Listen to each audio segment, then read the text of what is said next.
Bonjour tout le monde et bienvenue sur Espoir et Dignité TV, la voix libre. Aujourd'hui, nous allons tenter de comprendre les profondes mutations qu'a connues la Syrie depuis la chute du régime de Bachar el-Assad il y a un an. Entre l'arrivée d'Ahmed el-Joulani et Ahmed el-Shara à la tête du nouvel appareil politique, le rôle grandissant de la Turquie et du président Erdogan, les frappes israéliennes récurrentes, l'implication des États-Unis, de l'Arabie saoudite et d'autres acteurs internationaux, l'élimination de l'Iran, de l'axe de résistance, l'avenir du pays reste incertain. Pour analyser cette situation complexe, j'ai l'immense plaisir de recevoir Sylvain Mercadier, journaliste de terrain qui nous parle depuis Damas et qui suit de près des évolutions politiques, militaires et sociales en Syrie. Merci Sylvain, merci infiniment. J'aimerais bien valoriser, je m'incline par respect pour votre professionnalisme. Vous n'êtes pas parmi des journalistes qui ont le cul collé dans des salons, des hôtels, ils essaient d'analyser, etc., à distance.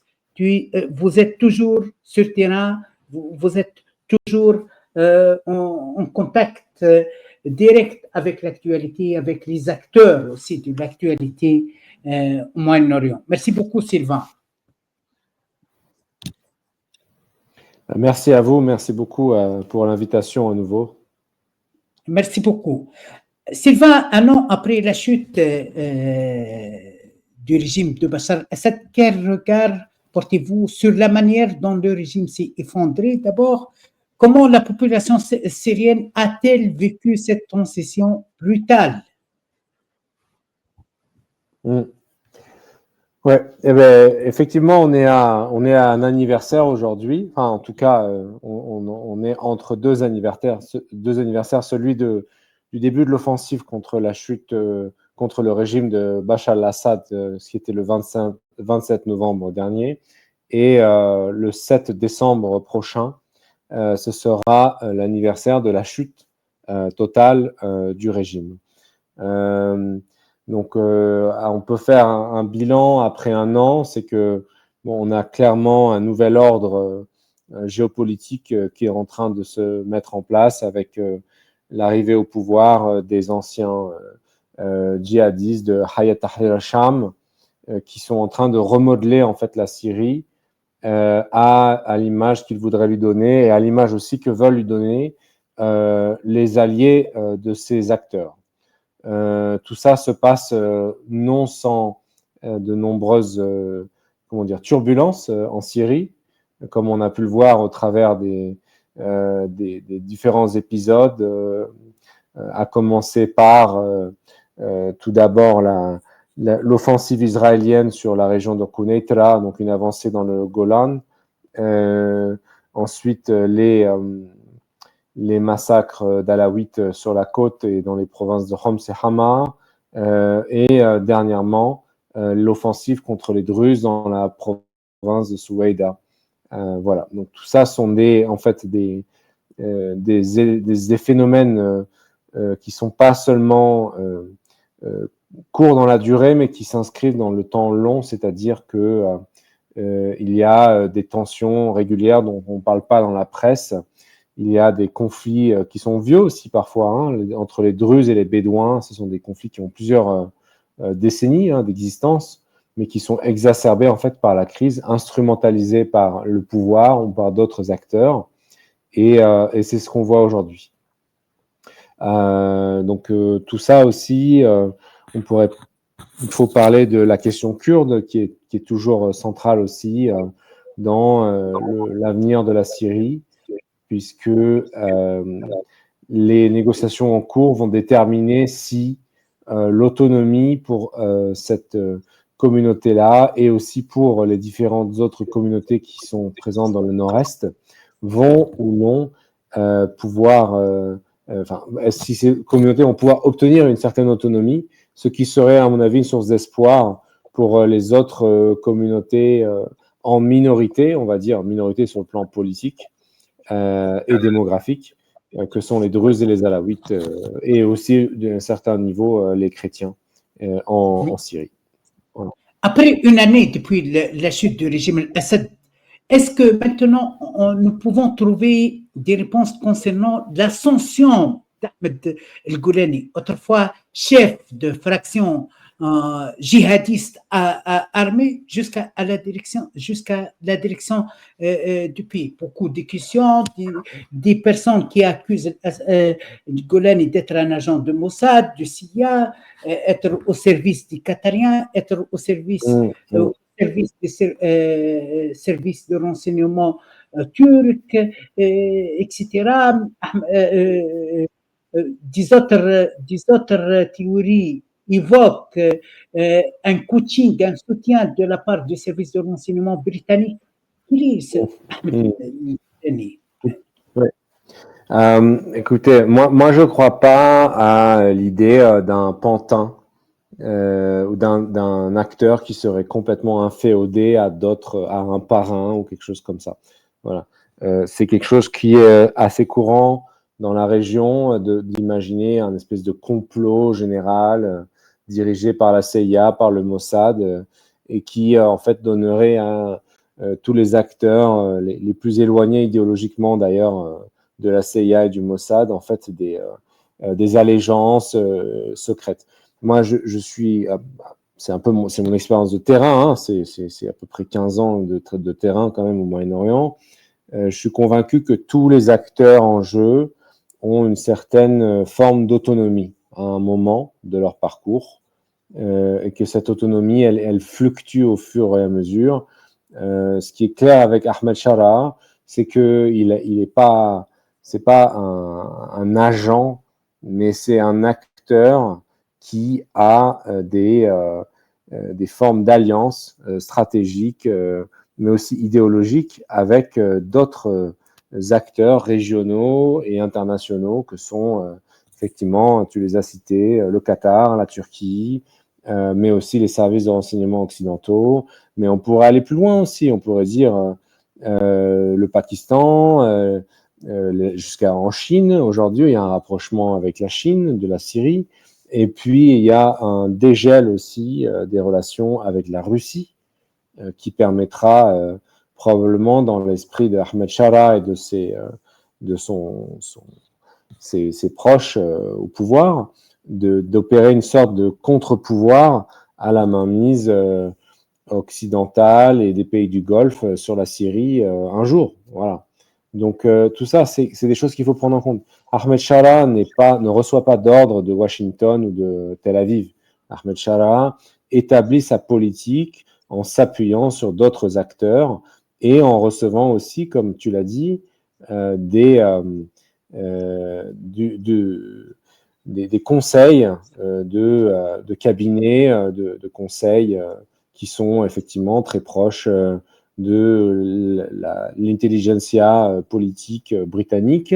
Et tout ça, c'est un petit monde qui a un pied dans le renseignement, un pied au Parlement britannique et dans les arcanes du pouvoir occidental, effectivement. Voilà. Oui.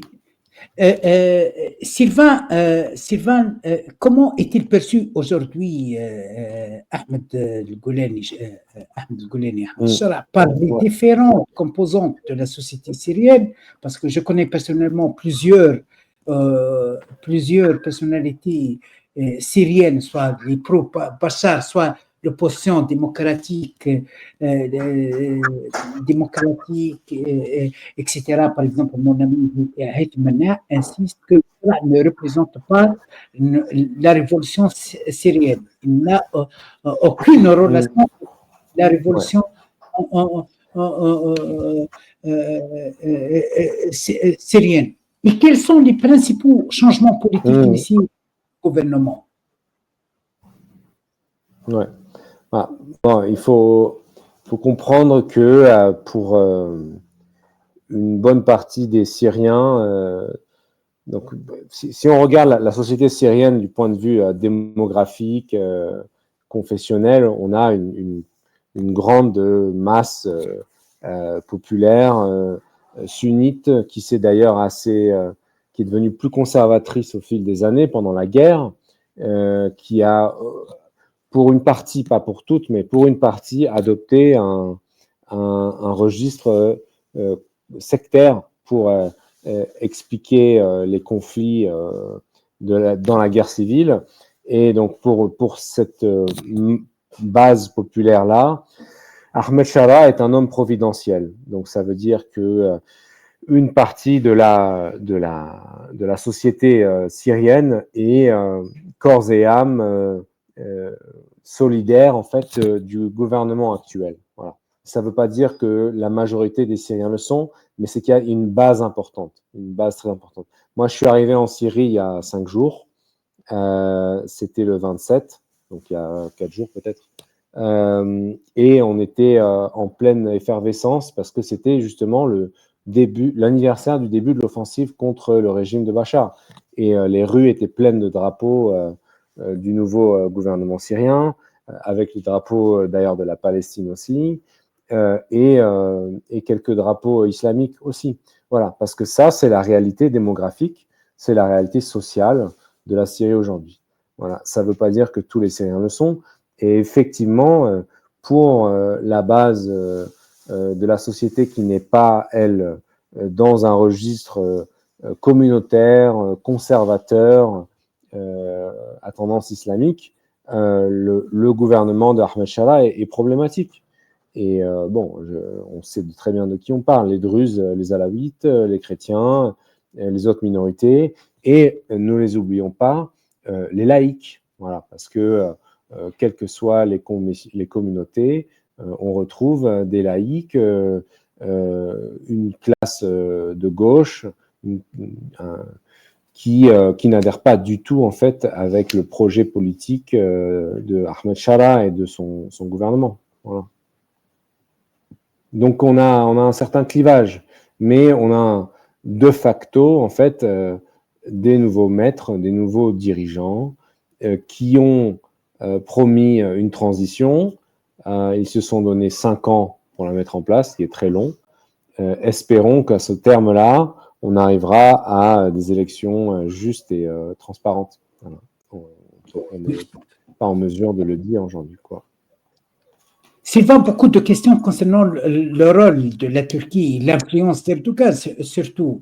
Comment qualifier la relation actuelle entre la Syrie post-Assad et la Turquie? Le président Erdogan semble exercer une influence majeure sur le dossier syrien.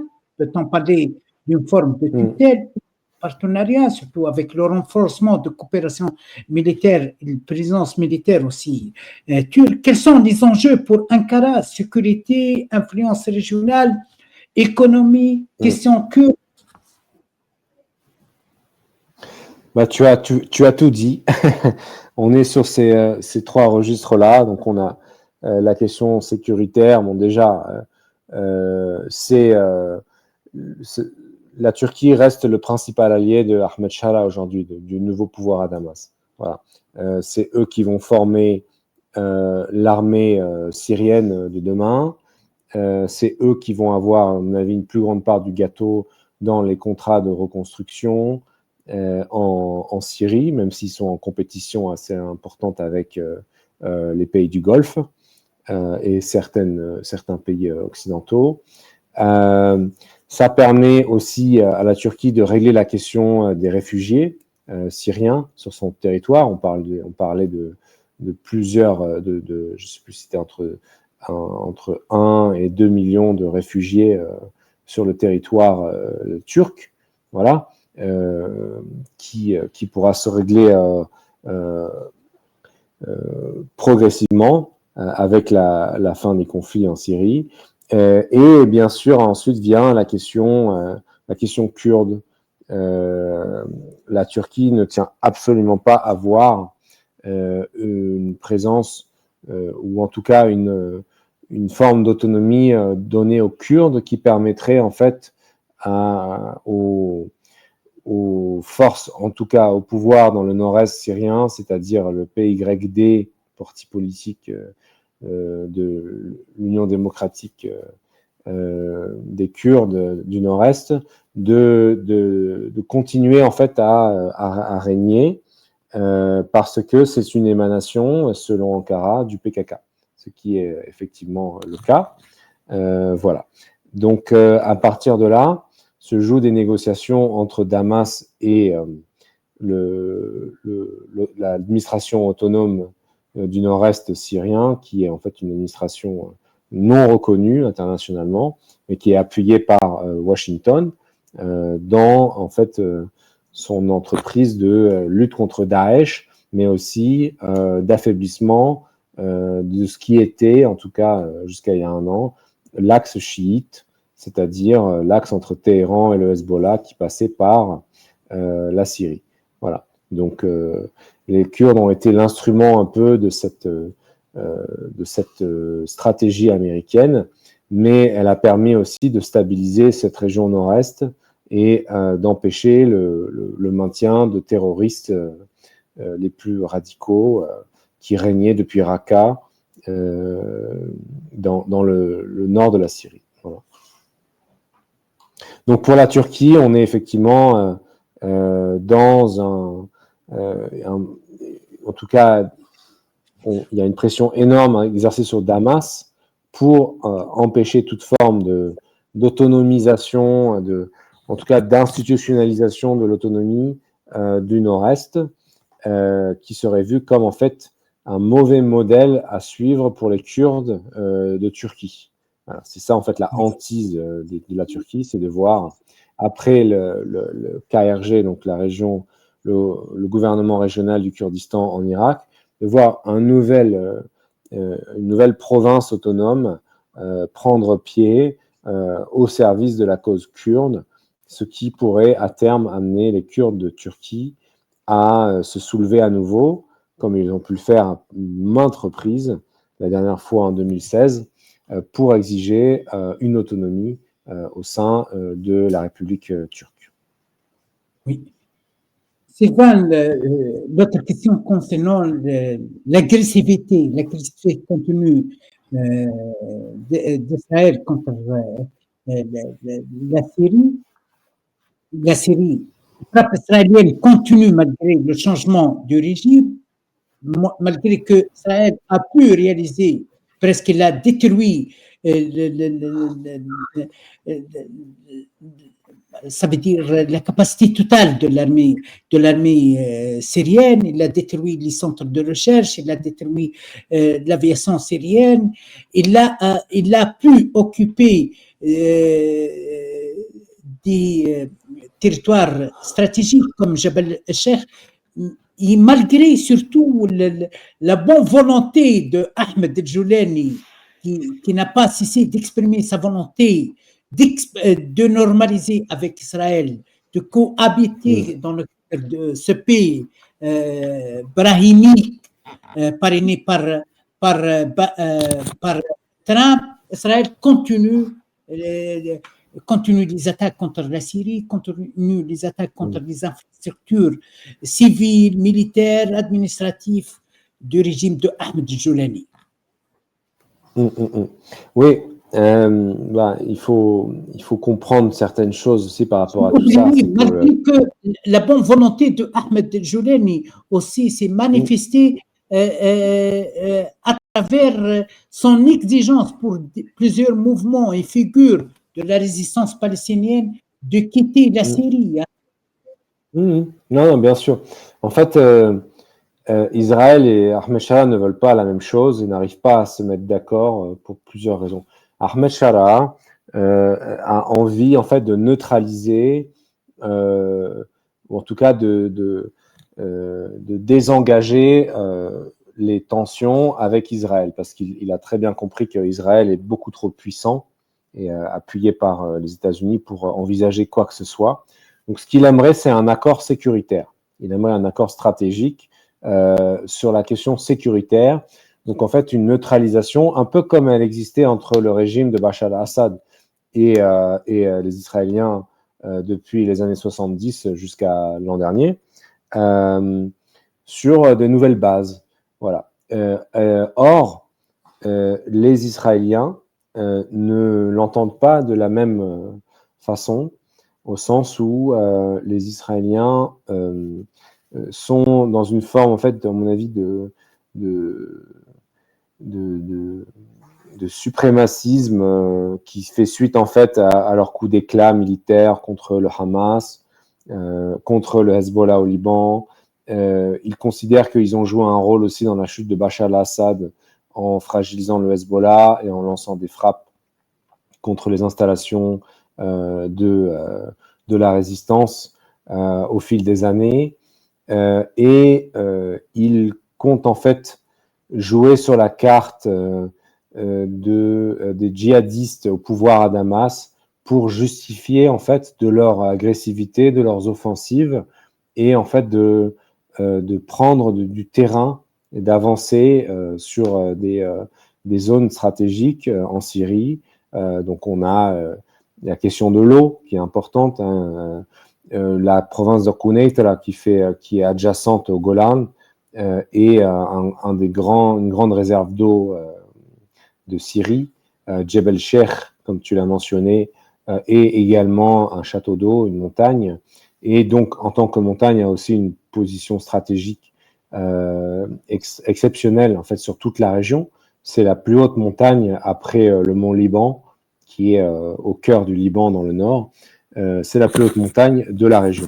Donc, ça permet en fait d'avoir des postes d'observation, de surveillance stratégique sur toute la région qui intéressait énormément les stratèges israéliens. Voilà. Donc, il y a une volonté d'apaisement de Ahmed Shara avec Israël, de trouver un compromis. Et en fait, les Israéliens restent sourds à ces appels-là parce qu'ils sont sur une autre dynamique. Ils sont dans une dynamique expansionniste, une dynamique de suprémaciste et qui fait que, en fait, eux, ça leur convient de rester agressifs, de continuer à taper. Voilà, on l'a vu la semaine dernière, une attaque dans un village qui a fait 15 morts et des dizaines de blessés. Et c'est inévitable. Voilà. Les Syriens, tout comme les Palestiniens ou les Libanais, n'ont pas envie en fait de se faire occuper, envahir, et ça finit forcément par une réaction violente de résistance, quoi. À côté de la Turquie, d'Israël, il y a des autres acteurs aussi internationaux, comme l'Arabie Saoudite, le Qatar. Plusieurs observateurs évoquent l'implication de l'Arabie Saoudite comme une confrontation indirecte entre l'axe sunnite et chiite, malgré que Mohammed n'a aucune relation avec la religion, mais la volonté des Saoudiens, en collaboration avec les Israéliens, c'est la radicalisation de toute présence iranienne, surtout avec le composant ethnique, les Alaouites, l'affaiblissement des fonds de soutien pour Hezbollah à travers le sud syrien en passant par le Beqa, et aussi l'affaiblissement même des ressources de renforcement logistique pour les Houthis ou pour Hamas. Parce qu'on a vu la présence des hommes d'affaires, la présence des stratèges saoudiens et tout. Comment vous pouvez nous expliquer ça? Ouais, bah tu le résumes assez bien. En fait, il y a une double volonté d'imposer, enfin de prendre part à la reconstruction, d'obtenir des contrats juteux et aussi de façonner les infrastructures syriennes pour qu'elles bénéficient à l'économie du Golfe. Et ça passe aussi par des pipelines. Donc, ça a été évoqué quelques semaines, voire mois après la chute de Bachar al-Assad, le grand projet de construction d'un gazoduc entre le Qatar et la Méditerranée qui passait par la Syrie et la Turquie, que refusait Bachar al-Assad, est à nouveau sur la table. Donc ça c'est évidemment dans l'intérêt des Qataris de poursuivre en fait sur ce partenariat avec Damas. Pour l'Arabie Saoudite, c'est la même chose. Ils veulent en fait orienter la reconstruction et le développement économique de la Syrie pour que l'économie saoudienne soit la première bénéficiaire de cette reconstruction-là. Voilà, donc ça, bon, c'est un travail de longue haleine, hein. Ça va prendre 5 à 10 ans au moins à se mettre en place parce que le pays syrien est exsangue, ses infrastructures sont en déliquescence et il va falloir tout reconstruire de A à Z. Voilà, donc ça c'est le volet économique, on va dire stratégie économique. La stratégie, disons, géopolitique, avec la rivalité entre les pays du Golfe et surtout l'Arabie Saoudite et les Émirats Arabes Unis, mais surtout l'Arabie Saoudite et Téhéran, elle est globalement, elle est assez bouleversée par la chute de Bachar al-Assad qui faisait vraiment le pont entre le Hezbollah et Téhéran.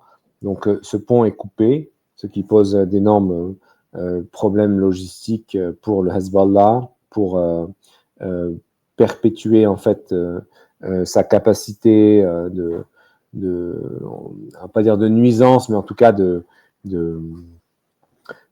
pertinence militaire face à Israël, donc qui a déjà été bien mise à mal avant la chute du régime par la guerre de l'an dernier.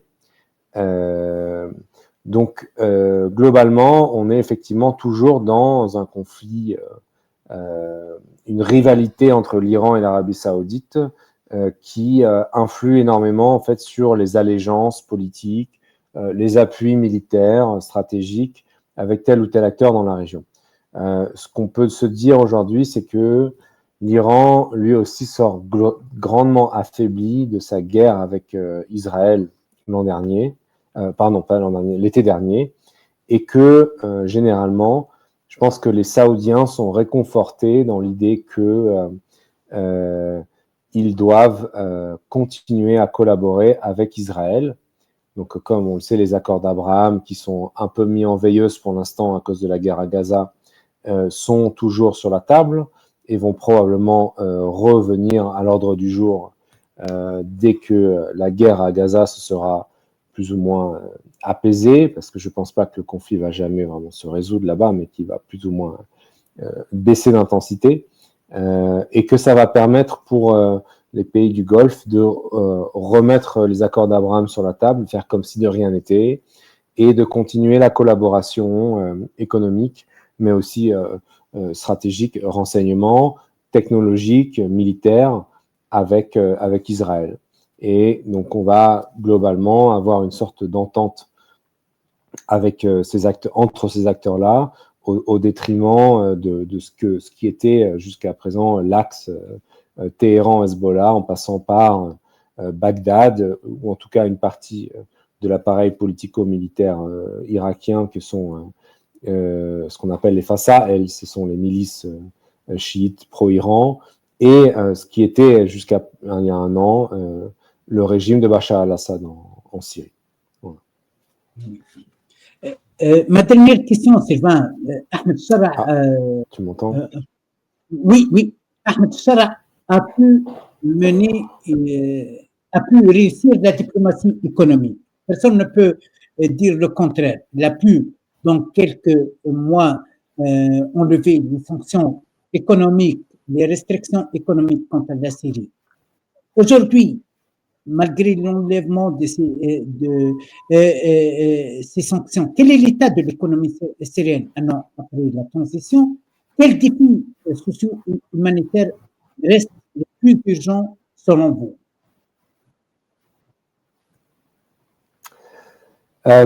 Alors, j'ai pas bien entendu, mais je crois avoir compris que tu parlais de où en est la transition aujourd'hui et quelles sont les priorités pour le gouvernement syrien à présent. Sylvain, je parle de la situation de l'économie. Ahmed Charra a réussi à lever les sanctions contre la Syrie. Quelle est la situation sociale et économique aujourd'hui? Ouais. Ok. D'accord. La situation économique. Très bien. Eh ben, en fait, on a vraiment le sentiment que la levée des sanctions, elle a été purement symbolique, parce qu'aujourd'hui, la Syrie où je suis en ce moment, reste très économiquement reste assez sous-développé. On voit peu de grands chantiers de reconstruction. Il y en a par-ci par-là, mais il y a des coupures de courant qui sont incessantes. Il y a quelques petites améliorations depuis que les Turcs ont amené les générateurs par bateau, mais on reste très en dessous en fait des besoins du pays. Les sanctions sur les transactions financières n'ont pas été levées, donc il y a toujours impossibilité de faire rentrer de l'argent facilement. Il y a toujours des moyens, on va dire officieux, mais c'est difficile, ça coûte cher de faire entrer de l'argent. Donc il n'y a pas d'investissement pour l'instant à ce niveau-là. Donc en fait, je pense que malgré les annonces, les puissances occidentales, ou surtout les États-Unis bien évidemment, restent précautionneuses et ont encore du mal à vraiment lâcher la bride sur l'économie et sur le gouvernement syrien. Voilà. Ils attendent un peu de voir encore jusqu'où vont aller les sanctions, parce que pour l'instant, le gros des sanctions n'a pas été levé, même s'il y a eu quelques levées symboliques par-ci par-là pour donner en fait des gages, encourager le régime à continuer à collaborer, à faire des réformes et à avancer dans ces aménagements, on va dire, ces aménagements institutionnels. Voilà. Merci beaucoup, Sylvain Mercadi, pour votre éclairage et votre analyse depuis Damas. La Syrie traverse une période charnière, pleine de risques, mais aussi d'opportunités. L'évolution du nouveau pouvoir, les dynamiques régionales et les aspirations du peuple syrien détermineront sans doute les années à venir. Merci à vous de nous avoir suivis. N'oubliez pas de partager cette émission et de continuer à soutenir une information libre et indépendante. À très bientôt sur Espoir et Dignité TV. À très bientôt. C'est un plaisir. Au revoir. Merci beaucoup.